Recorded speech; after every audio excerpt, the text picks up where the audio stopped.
terima kasih sudah mampir di channel YouTube kami.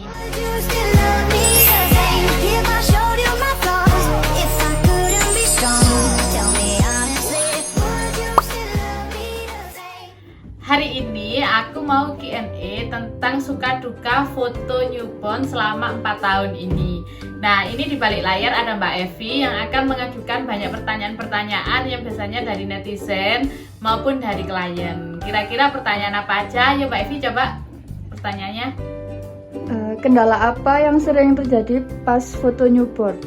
Untuk kendala saat foto newborn itu biasanya sering terjadi itu pertama bayi yang rewel banget. Jadi kebanyakan bayi rewel ini berasal dari tidak adanya susu dalam botol, bisa ASI perah dalam botol maupun sufor dalam botol.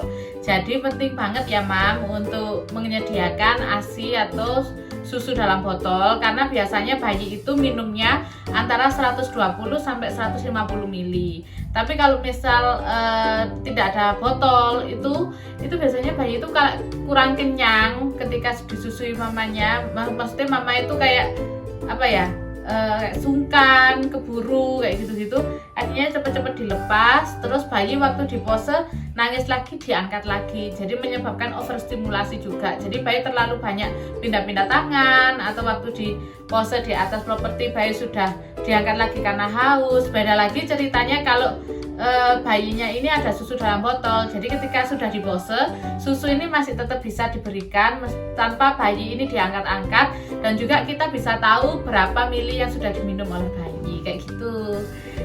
Terus juga ada juga kendalanya yaitu tentang nenek bayi kebanyakan. Jadi banyak banget nenek bayi yang memang benar-benar protektif. Jadi maklum ya, cucunya masih bayi, cucu pertama atau gimana. Nah, ini penting banget buat mami-mami semuanya yang mau fotoin bayinya untuk newborn, bisa kasih pengertian dulu bahwasannya ketika proses ini semuanya harus diserahkan pada tim kami bayinya, tentang menanganinya. Bayi nangis itu wajar. Biasanya bayi nangis itu kita juga paham kenapa nangisnya. Nangisnya itu bisa karena haus, lapar, ngantuk, yang belum bisa tidur. Jadi kita harus timang-timang dengan caranya, atau bahkan kedinginan. Untuk kedinginan, foto comel selalu membawa air heater atau penghangat untuk bayinya melalui udara. Jadi jangan khawatir untuk bayinya kedinginan atau masuk angin kayak gitu. Dan selanjutnya juga bisa juga kendala bayi kenapa kok rewel, ataupun kendala-kendala lain itu kadang juga dari ruangan. Kendala selain bayi rewel dari ruangannya, kita benar-benar butuh ruangan 3x3 tanpa satu barang pun di bawah. Jadi contohnya kayak gini nih, ini ruangannya ukurannya 3x3 guys.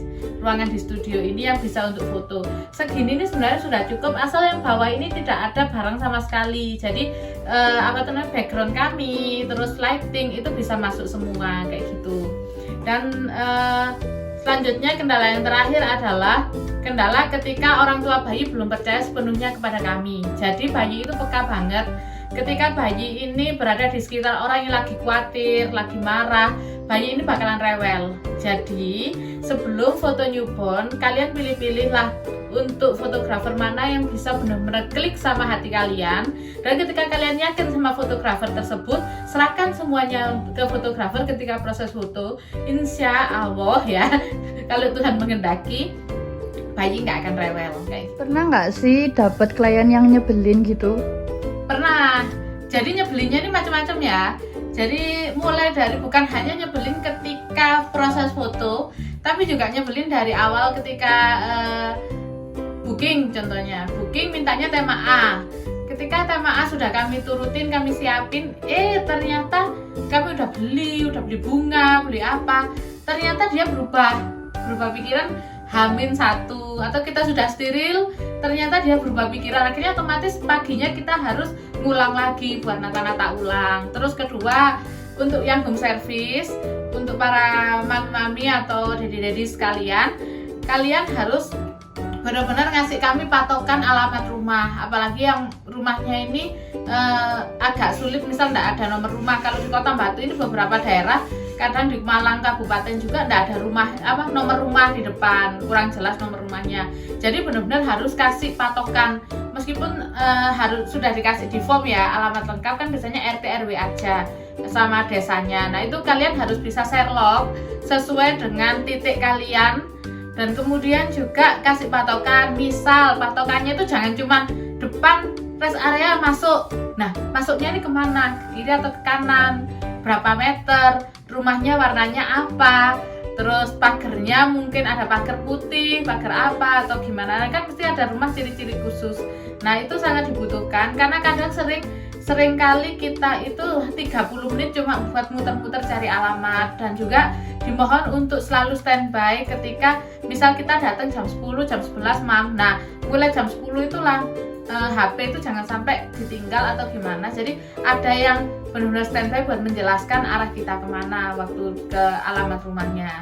Terus juga ada juga klien yang misal kita sudah sampai gitu ya, sudah sampai apa untuk tidak komunikatif. Jadi mau biasanya kan ibu bayi itu lebih paham sama bayinya. Jadi oh bayiku ini tidak betah dingin mbak, bayiku itu kayak gini. Terus misal sudah tidak ada ASI perah, dia sudah nggak ngomong tentang bayinya, tentang gimana, kita benar-benar cari nol foto pegang bayi. Ini bayi jenisnya bayi yang suka dingin, apa yang nggak betah dingin kayak gitu. Terus habis gitu juga kadang bisa dikomunikasikan. Biasanya aku tanya ini bayinya suka miring atau enggak, suka gimana mbak, kayak gitu-gitu sih. Jadi lebih baik apapun yang ada di unek-uneknya itu dikeluarin dulu ketika kami datang ataupun saat booking, sehingga waktu hari H itu benar-benar kita bisa sama-sama klik, sama-sama jodoh dan jadi tim yang baik. Karena menurut saya, menurut Foto Comel itu bosnya kita itu bayinya, sedangkan tim untuk fotografi bukan hanya dari pihak Comel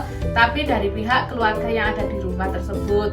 Karena kita harus sama-sama kerjasama biar bayi ini tetap nyaman dan aman ketika photoshoot kayak gitu.